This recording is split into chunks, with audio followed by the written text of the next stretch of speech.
The Bugle, audio newspaper for a visual world. Hello, Buglers, and welcome to issue 4279 of the world's last remaining fully illustrated weekly transcript of everything that's been said and done on the solar system's most popular, populous and poptacular planet, Earth, that is. Actually, I haven't checked the latest rankings, we might have slipped back down again. I am Andy Zaltzman, and today, in what remains a tricky time for this planet, I'm joined by two voices of wisdom and reason in a universe where both of those qualities are in very short supply. From a stone's throw away, if you can throw a stone 2 and a bit miles, it's Nish Kumar. And from a catapulted badger's flight away, if you've got the right catapult, a correctly greased badger, and get lucky with the Gulf Stream headwinds in Brooklyn, it's Hari Kondabolu. Hello, both of you. Hey Andy. Hey Nish. Hello Andy, hello Hari, hello Buglers. Greased Badger was your wrestling name, wasn't it? It was, yeah. Very successful I was in those days. How are you both? How dare you ask me that? To be honest, how dare you? It is about time someone responded to that kind of question with that kind of answer, because I'm just so sick of it. Yeah. I was at a coffee shop recently, and the barista, he asked me, "Hey, how you doing?" And I decided to answer honestly. Don't do that. You cannot. It is very hard to recover, and the person has to ask you what you want to order, and the whole thing's a mess, and the people behind you are freaked out. It's just say fine and get your latte and move on.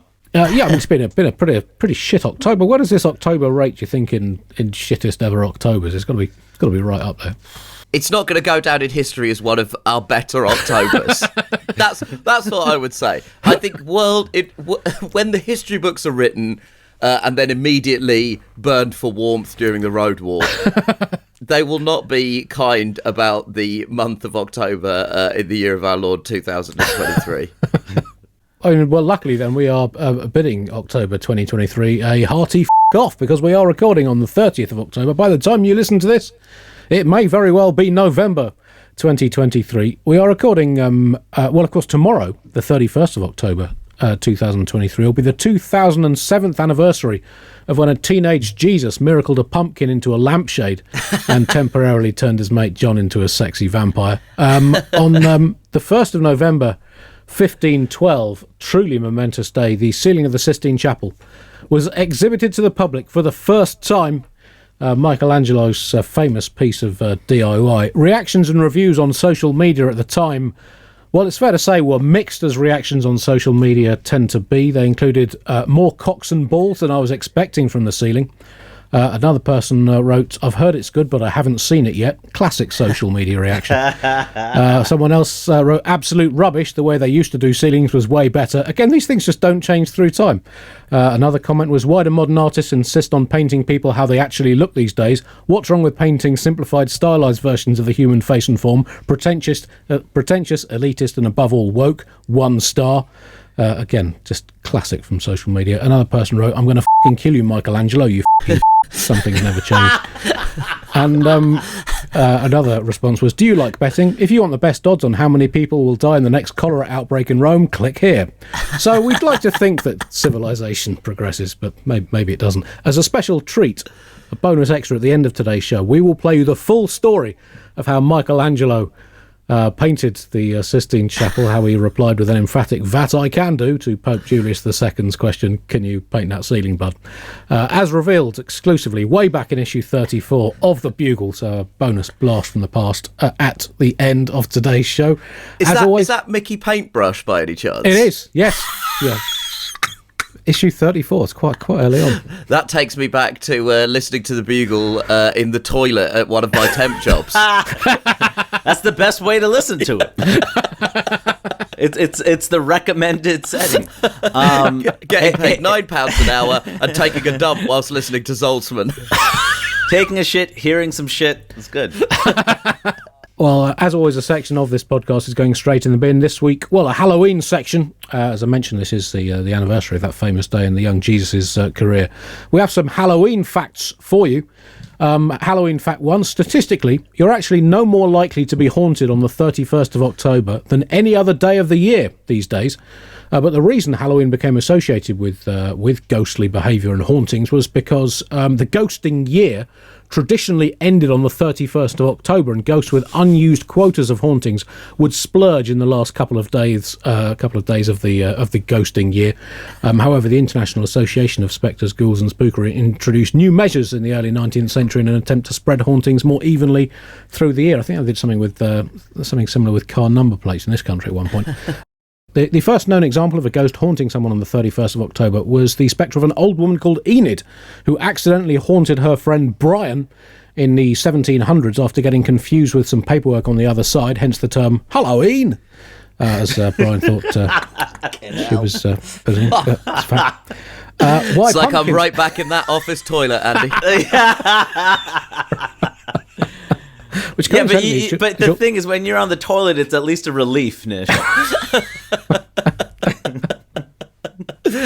But the only difference is back then I was avoiding doing my job, and now somehow in the intervening 13 odd years this has moved into being my job.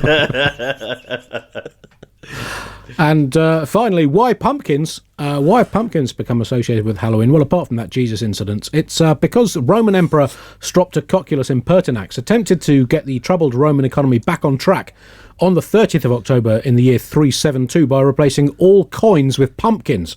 After the people of Rome found the new currency would not fit into the pockets of their togas, there were riots, which resulted in Streptococcus fleeing the city in disguise, dressed as a zombie bride. Romans then used their now worthless pumpkins as candle holders, hence the term burning through money. Those are your Halloween facts in this week's section in the bin. That Jesus incident was the working title of the New Testament, wasn't it? I thought it was 12 1. I'm back in the toilet. That is a long callback. That was actually in top stories last week. I put that episode out. Ah, there we go. Well, small world. I consider myself a key archivist of the Bugle. Yep. I consider my role to be making long callbacks to things that I heard 13 years ago, when I should have been doing some admin for Hammersmith Council. Is that why that bridge is still It's been closed for about 5 years now. I was shocked by the fact you to be an archivist. That means you actually have to listen to the show, right? Yeah, oh yeah. Sorry, yes. We can return to the other key riff that Hari Kondamolu does not and has never and will never listen to the Bugle. Not interested. Too newsy. Fair call. It's not for everyone, Harry. Yeah, there's no shame in that. Definitely not for me. We don't try to be for everyone.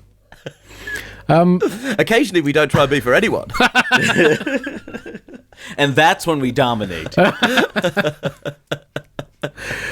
You've heard of something for everyone. This is nothing for everyone. That is true democracy.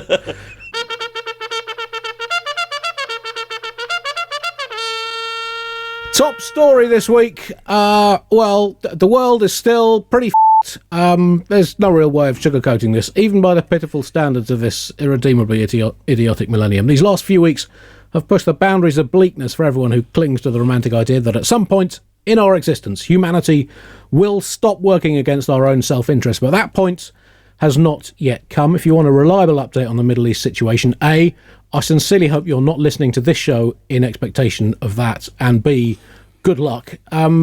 It's well, Hari, what's the well, we've not had anyone from America on, I think, since the war started. What's been the reaction stateside? I mean, I think a lot of Americans are supporting Israel, and initially I did too. And you have to understand the kind of news coverage that we're getting of what happened. I mean, the video we were all shown of what happened on October 7th, the Hamas attack, it was just jarring. Like, people storming through heavily fortified walls, killing people in the most brutal, animalistic ways, all of them being led by some man named the Night King, who is attempting to destroy humanity with the undead. Really compelling stuff. So, of course, with that biased video, of course we all supported Israel. That's a Game of Thrones joke. You guys remember Game of Thrones? It was a TV series about British history. I just think they got some of the key facts wrong in it. That's all. Unfortunately, Harry, you're talking to two men, one of whom has not watched Game of Thrones, in spite of everything about his vibe and, let's not beat around the bush, body type, and another man who literally only watches cricket. So half the audience is going to be confused and the other half offended. So I got both targets. Yep. I mean, key demographics. The funniest thing about that is like I was obviously joking because Americans don't follow the news and they have no perspective on it. I'm sure there were tons of people last night who went, "Oh no, Matthew Perry died. First Gaza and now this."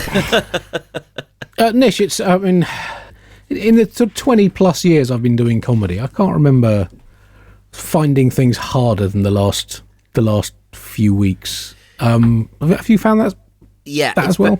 It's been very difficult, and I think that the presence of social media doesn't help things, and it's very important that we continue to stress that you have to be critical about the information you receive, especially on the website formerly known as Twitter, given that a man bought it because everyone was calling him a flat-faced anus and then fired all the content moderators. So you have to remember, you have to engage with that information critically. I also keep reading things saying, the most important thing is you must not remain silent on this issue. Silence is complicity. Silence is complicity. You can't remain silent on this issue. And I started to think, you know what? Maybe silence is complicity. Maybe you can't be silent on this issue. And then I saw a man on British morning television called Richard Madeley interview a Liberal Democrat MP called Layla Moran. Now, she's a British politician who has family in Gaza, and she did what I think we would all agree was quite a brave thing, which was to go on the news and humanise some of the people that are being dehumanised most routinely in the media, namely members of her family that are caught in Gaza. And she was asked by Richard Madeley, did any of your family know that the Hamas attack was going to happen? And when Richard Madeley said that, I thought, you know what? Some people need to shut the up. Sometimes silence is not complicity. It is merely an accurate appraisal of the complexity of events relative to your own intellectual inadequacy. It says everything about the British media that Richard Madeley, who's a journalist, a word I'm using incorrectly, is allowed to opine on this subject. And I asked my friend who died and allowed Madeley to have an opinion, and my friend reminded me that technically the person I'm referring to is Piers Morgan, because he had that job before Richard Madeley, before he had to leave it after he saw a picture of a black woman and went mentally ill. But it's saying that Richard Madeley is preferable to Piers Morgan is a bit like saying, well, technically I'd rather have salmonella than E. coli. They are both evidence of a fundamental problem that cuts to the very heart of our media. And it's very much a case of between Piers Morgan and Richard Madeley. For American listeners, if you're wondering, is one better than the other? It's very much a Sophie's choice, but you want both the kids to die. One of the big arguments of the last week has been Israel versus the United Nations. And the United Nations Secretary-General, Antonio Guterres, who I think is now 1% human being, 99% sad face emoji.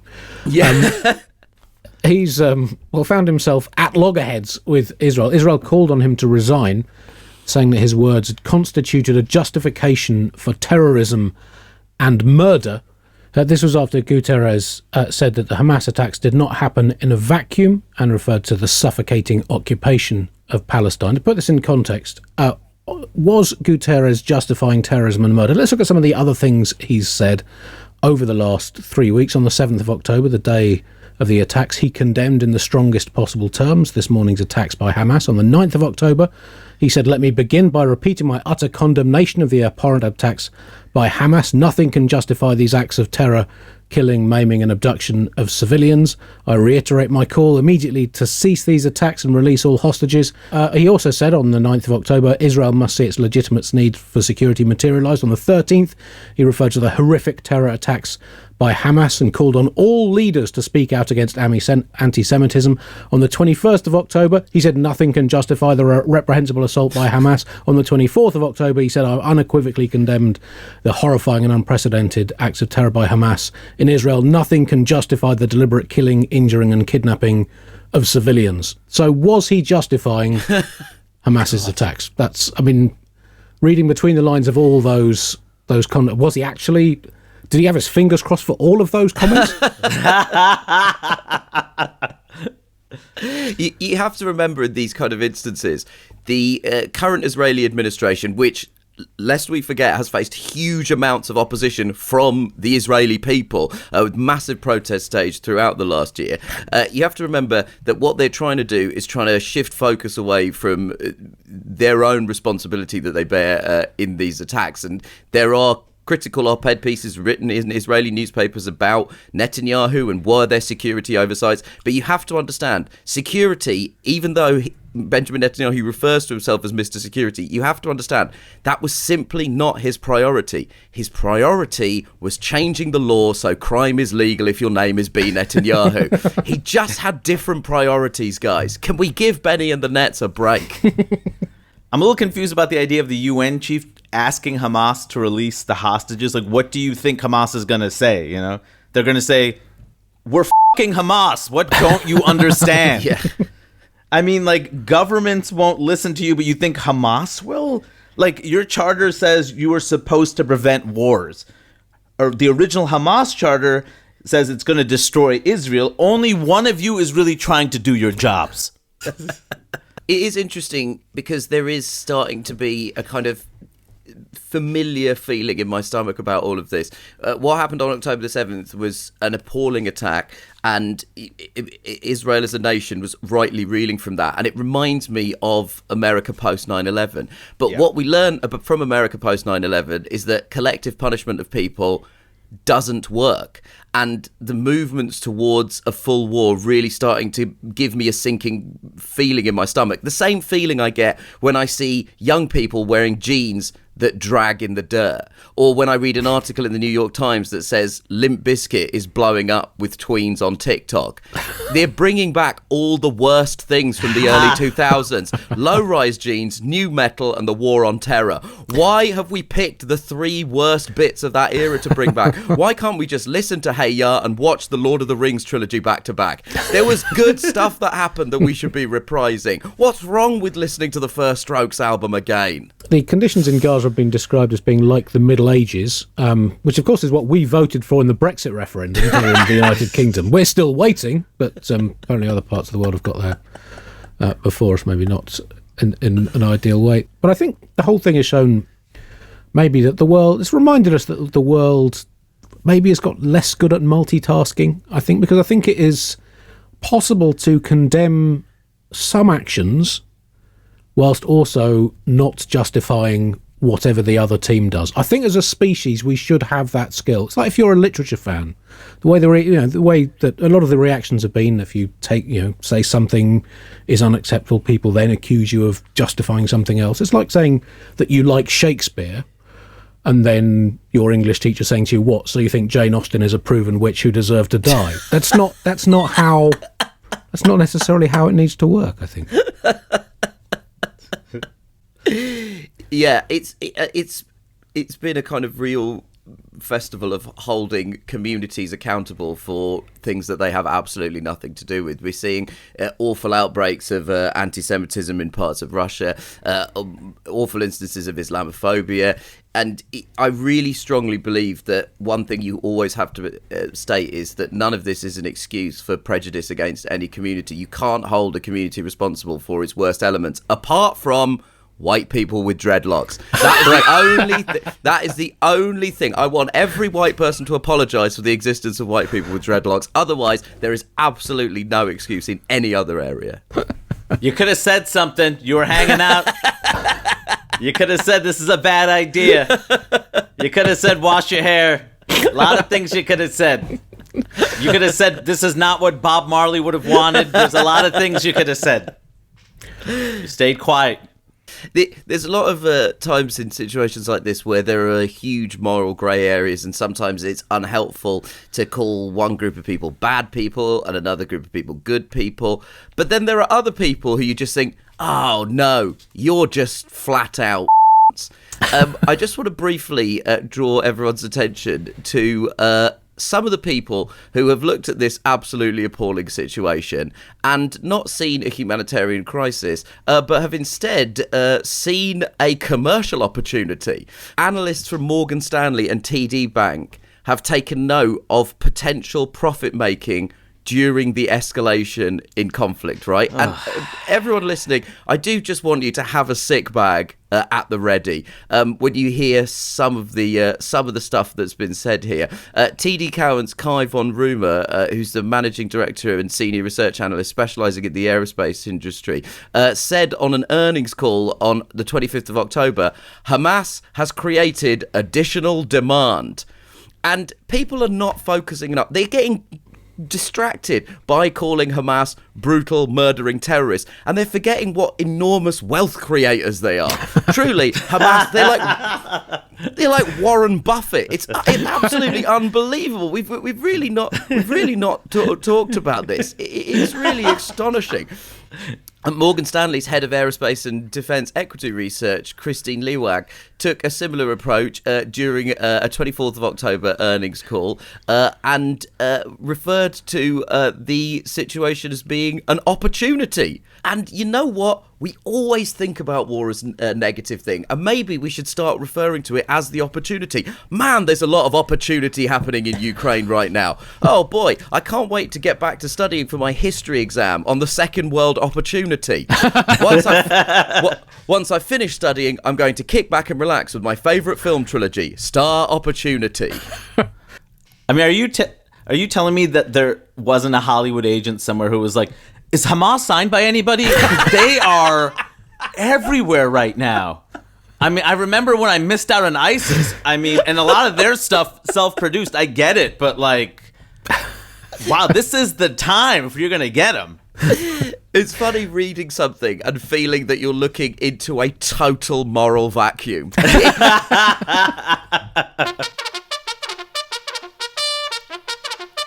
Britain news now, and well, huge celebrations across the country over the last week, Nish, to commemorate 1 year of Rishi Sunak as Prime Minister. I'll just go through all the achievements of the little fella since he took over as interim Prime Minister in the aftershite of Boris Johnson and Liz Truss. There you go. I mean, how would you assess his first year in which he's basically captured voters' imagination like a baby penguin captures a polar bear in a pair of fishnet stockings? In other words, not at all, and he's gone about it in a quite weird and unsettling way. That is vintage Zaltzman. Thank you. Here's what I would say to Rishi Sunak. I truly, when he was elected and everybody said this is historic, you must feel great about this because this is representation for you, I was dubious. But now I truly see myself represented in Rishi Sunak as I look at an untalented, over-promoted British Indian man struggle to connect with the British public. I think, yes, at last I can see myself in our Prime Minister. Truly. Brown male mediocrity has finally risen. Oh, hurry. Rishi and I yearn for mediocrity.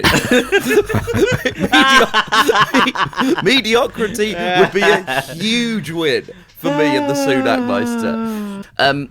He's indulged the hard right of his party, culminating in a couple of weeks ago when he was asked point blank and said that he would not oppose Nigel Farage rejoining the Conservative Party. And I would say that one of his absolute low points is his politicisation of the climate policies that sort of by and large we've managed to avoid in this country. But Sunak has really, he's really gone out of his way to try and politicise that issue, and also trying to make it into a thing where it's like, well, it's going to cost ordinary people money if we do this, which obviously is bollocks. He's sort of even threatened to reopen a coal mine. I think I've said this before on the Bugle, but it's worth restating. In 2023, the only conceivable excuse for opening a coal mine is if you're planning to immediately shut it again to stimulate boys' interest in ballet in the local area. That, as far as I can tell, is the only point of it. I mean, the strange thing with the environmental angle, and there's he's got the King's speech coming next week for the reopening of Parliament, in which he's supposedly going to double down on his anti-environment policies, is that a vast majority of people are quite in favour of fixing the environment. So it's a kind of weird electoral gambit, and might explain why in the recent by-elections last week, the Conservatives, I think in technical, is the word cephalogical terms, had their arses handed to them on a series of plates. They lost two vast majorities with some of the biggest swings ever seen in British by-elections. Insiders in the Tory party described the results as, quotes, like being hit by a truckload of German sausage and cheese. Sorry, a worst case scenario. Fucking hell. The problem for Sunak is that the Conservatives broadly, and this, it's happened under his watch, obviously happened before, has lost support amongst a number of key demographic voter groups. These include Brexit supporting voters, Brexit opposing voters, the young, the old, the neither young nor old, the unborn, the already dead, men, women, other people, gardening fans, that's got to hurt, Olympic highboard diving enthusiasts, vegetarians, Zoroastrians, who I think are people who only eat fictional Mexican Californian food, dogs, cats, beekeepers, wicket keepers, people with kidneys, acrobats, Nish fans, and most worryingly of all, Conservatives. Now, obviously, there's some crossover with all those groups, but they seem to be struggling with all of them. At the moment, I'm not sure that given the last two groups you named, the Conservative voters and Nish Kumar fans, there's a huge crossover in those two sections. What's super interesting to me about this upcoming King's speech is obviously it's the state opening of Parliament, and for buglers outside of the country, it is fucking weird, and we know it's fucking weird that in order for our democratic processes to begin, a man in a gold hat has to read a letter. But the thing that makes it particularly interesting this year is the speech is written by the government and then delivered by the king. But in terms of doubling down on anti-net zero policies, one of the British people that is very much in favour of acting on the climate crisis is the king. So we might be in this absolutely bizarre situation. I don't know what's going to happen. Is King Charles going to start doing air quotes around some of the net zero policies to suggest sarcasm? Are they going to try and get him to lip sync it to avoid any improvisation on the fly? If so, are we going to end up with a sort of regal Milli Vanilli situation? There's a fascinating situation that is about to come to a head, and as with most situations in Britain, it still somehow involves some dude in a fucking gold hat. You guys are talking about British politics, so I tuned out a while ago. You guys talking about that Colin Firth movie? Is that what we're talking about? That's a while ago, fellas. Sunak did say that his government has achieved a lot in his first year, and I do give him I can cut him a bit of slack for that, because, I mean, what could he have said? I mean, he can't come out and say, my government has done very slightly less shitly. I could have said, well, we've achieved nothing, which is, to be fair, a vast improvement on my two immediate predecessors.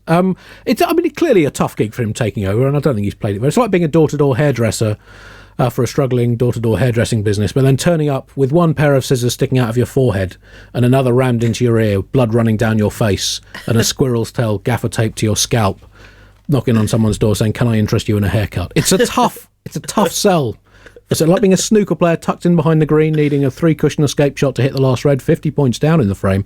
So needing snookers anyway, he chalks the cue, he takes a deep breath, he reaches into his waistcoat pocket, he pulls out an iguana, plonks it on the table and says, "Run, my pretty, run." And that is essentially the situation that our Prime Minister has been in. That is the essence of Andy Zaltzman. Given there is a substantial listenership to this podcast from outside the United Kingdom, and yet when we move on to a section about specifics on United Kingdom politics, instead of trying to open it out, he doubles down and tries to explain things with a snooker metaphor. I like to think of it as educational, Nish. I mean, to be honest, a bunch of our listeners are Anglophiles. They love this shit.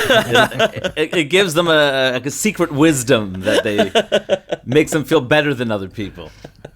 I've met these people after shows. I know what they're about. Yeah. They like puns, Nish. They like puns.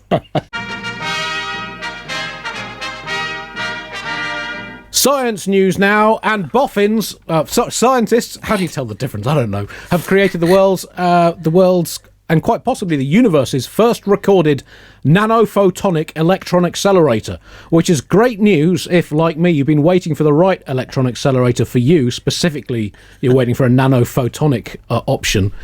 Nish, I know you are an expert, are you not, in nanophotonics? Yes, big expert in nanophotonics. Yeah. Yes. Hari, how are you with nanophotonics? Are you big into that as well? I'll be honest. I've been wanting to buy a Hadron collider for such a long time. And this is why you don't buy the thing when it first comes out. You just wait long enough. And now all of a sudden we got this nanophonics thing. This is easy to transport. You can bring it on a road trip, without having to strap it to the hood. I mean, this is why you wait. You got to wait it out. So I'm pretty excited about that. I don't know what it does, but I'm pretty excited about the possibilities. The portability. I spent, I would say, 25 minutes trying to write jokes on this subject. And unfortunately, I couldn't understand a single word of the articles about it. I wrote that. It genuinely was indecipherable. And Google Translate, as yet, does not have an option to translate into moron.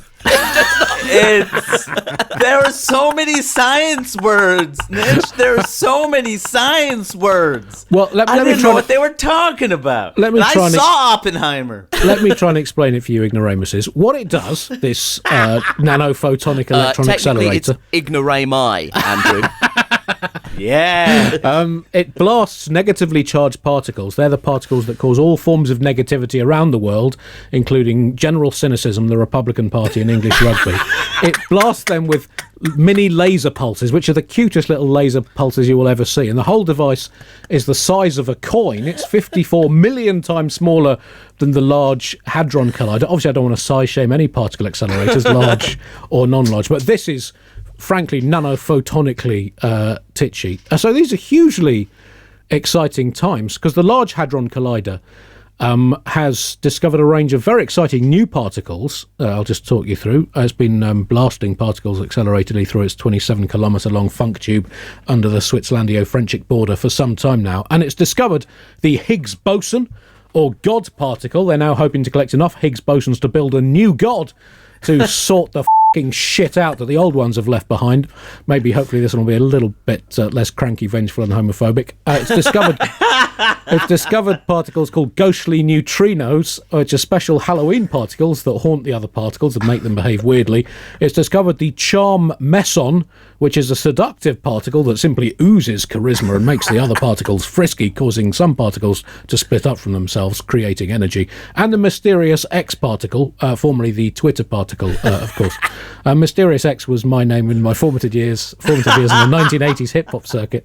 And of course, the mysterious X particle is used in the manufacture of the Mazda MX-5 sports car. They use 5 such particles in each car, 1 in each wheel and 1 in the engine, which makes the car slightly more mysterious when going at over 60 miles an hour than the average 2-seat roadster. The X former Twitter particle is the one thought to make people believe in conspiracy theories and think it's okay to abuse people from behind a cloak of pseudonymous anonymity. So there we go. This is what we can all expect to have, a particle accelerator literally in our hands within, let's say, it might even get the Christmas market this year, I think. I'm not interested in this mini particle collider. I like my particle colliders to be thick with several C's. I like my particle colliders to have back. There was genuinely, for some reason, a point where I thought Andy had understood this, and I don't know why I thought that. And then halfway through the Halloween particle, I realised, no, Zaltzman didn't understand this either. Yeah. Well, I read the article. It was on a website called livescience.com, which has a lot of very interesting science-related stories. And this is language I think that you should be able to grasp, Nish. It could open the door to a wide range of applications, including using the teensy particle accelerators inside human teensy. I mean, that's a scientific term that we could all understand, I think. Will we be able to shove a particle accelerator up our butts? And if so, will it feel incredible? Let's cut to the chase here. We're all thinking it. You know we're all thinking it.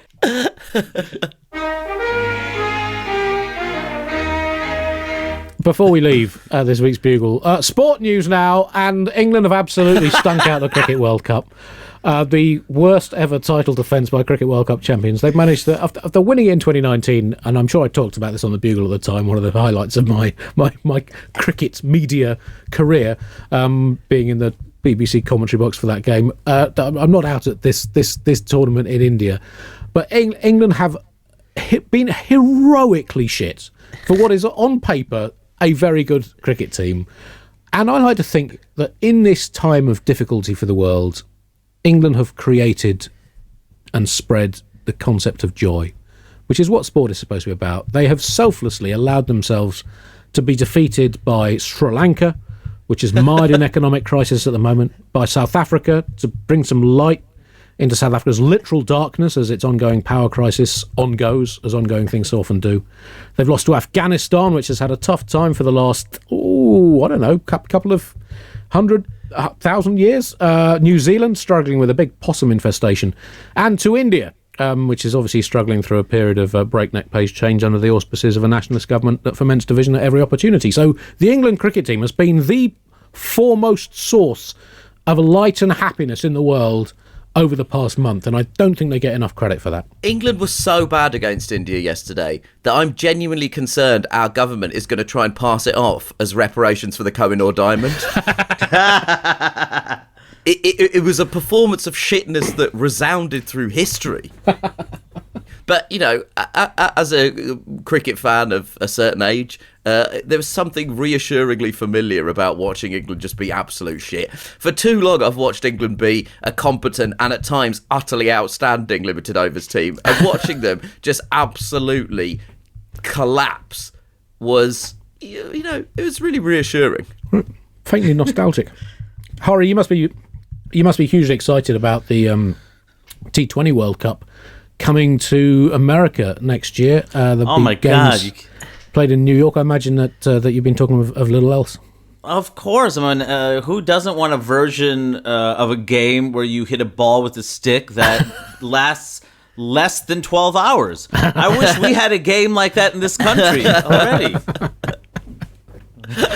I think I might have talked about this on the Bugle before, but when I was when I was in New York a few years ago, I mean, I can tell you exactly. It would have been 2019. I went to see my cousin in Jersey, and I was told by a friend of mine who is South Asian that I would be going to where all the Indians were. And I thought that was too vague an instruction. And then as the train got towards the more densely South Asian populated areas of Jersey, adverts started to appear for the impending 2019 Cricket World Cup. And I thought, well, I'm in the right place now. Just pictures of the Statue of Liberty holding a cricket bat aloft. That's hilarious. It was genuinely incredible. Oh. That image. That's not a hilarious image. That is a deeply erotic image. Oh no! Don't let people think of you having an erection. Don't do that. Statue of Liberty with a cricket bat. Oh, Full Metal Janet, as I like to think of her.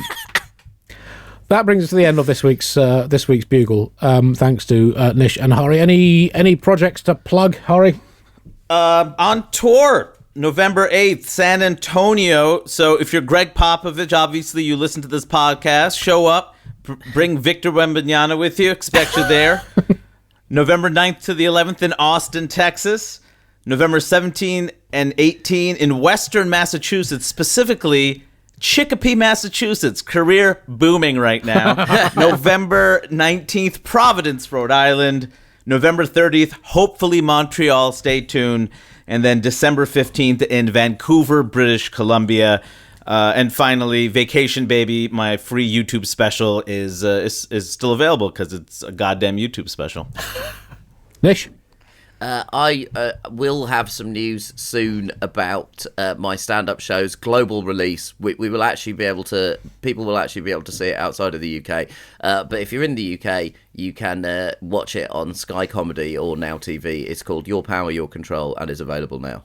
I have nothing to plug, but I will soon have some things to plug in the form of some live Bugle shows early next year. Dates hopefully to be confirmed within the week, which I think I might have said last week. and some stand-up at some point in the next 12-ish to 15 months. Just keep your ears to the ground. Thank you very much for listening. Even for you, that was terrible self-promotion. Even for you saying, I might have, at some point, some stand-up within the next 12 to 15-ish months. That's like you're not even trying. Oh, you just build up the aura of suspense, Nish. That's called marketing.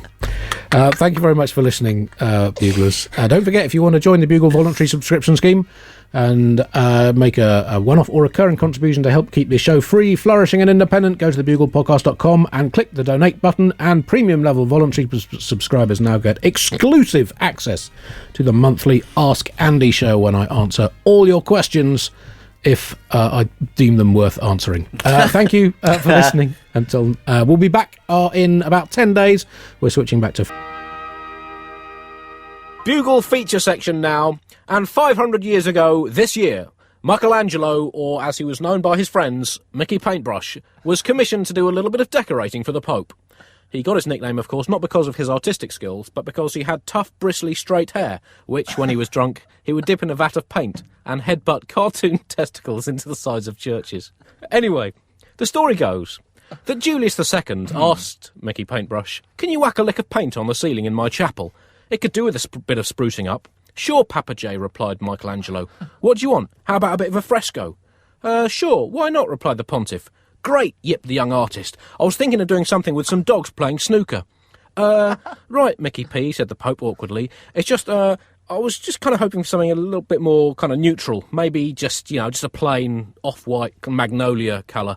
You know, Mick, something that isn't going to go out of date." "Righto, Skipper," replied Michelangelo, a little downcast. "Hey, do you mind if I do a couple of little bits from the Bible in the corner?" "No, all right," conceded the Pope, "but just nothing too flash, little Mickey." "Yay!" yelped the 33-year-old five-time winner of the Golden Chisel Award for terrific sculpture. "I'll go and get my special scaffold." 4 years later, an angry Pope banged on the door of the Sistine Chapel with his big staff. "Have you finished yet, Paintbrush?" he shouted. "Yep, all done, big man." The pontiff stormed in, hat akimbo. "What the f*** have you done to my ceiling, you flash?"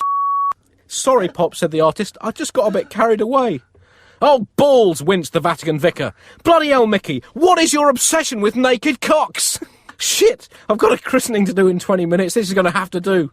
"OK, boss. Sorry, boss," mumbled the 4-in-1 painter, sculptor, architect and chicken impersonator. "You haven't heard the last of this, Buonarroti," blasted the Catholic kahuna. "Give me that paintbrush. That's confiscated." Pope Julius turned to go to his dressing room. Just then, something on the ceiling caught his eye. "Hang on, that looks like... No, it can't be. Is that my wang? Mickey Paintbrush, have you painted my papal prong on that nudie man? Come here, you little... Oh no, he's got away. I knew I should have got Da Vinci to do this. Knew it." So, to commemorate half a millennium since this historic moment in the history of history, we present to you the Bugle Italian section. Andy, that has to become a regular feature. Historical story time. Misinform your children with Andy Zaltzman.